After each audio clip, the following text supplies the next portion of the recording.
Very much for your insight on that topic. We now move on to another US-related development where the future of the Federal Reserve Chair, Jerome Powell, remains uncertain as US Treasury Secretary Scott Bessent avoided commenting on speculation over his removal. Speaking to CNBC, Bessent said he wouldn't deal in hypotheticals, noting Powell's term ends in May with another slot opening as early as January.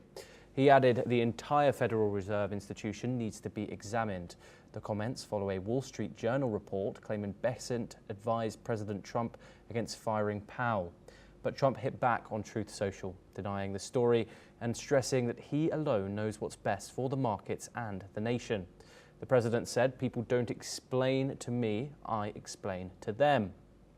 We're now joined by Scott Faulkner, who is the head of Eagle Enterprises, a security firm, and he joins us live from Washington. Scott, thank you very much for joining us on the program.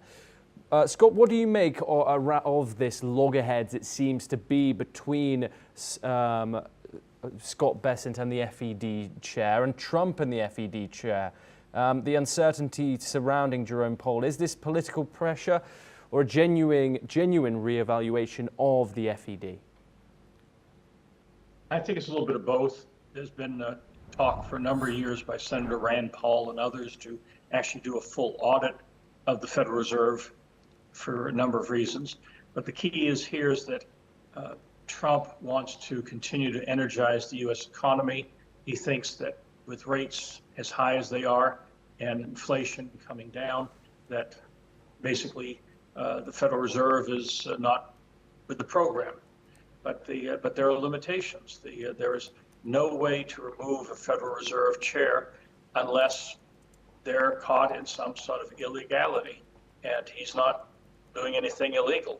And as you mentioned, his term is up next May, and so Trump is basically trying to, I think, browbeat the Fed into doing something that he wants, but the Fed really has no reason to listen to him. Scott, do you think Donald Trump is overstepping the mark with his public statements surrounding Jerome Powell? Public statements to fire him over a semi-independent entity here. What are your thoughts on the US president's behavior, both online and given to the press, in regards to how the FED is dealing with the Federal Reserve? Well, I think any public official doesn't like bad media. And so the more that Trump talks about Powell being not with the program, harming the economy, it may force Powell's hand. I mean, again, the Federal Reserve is not just a unitary state.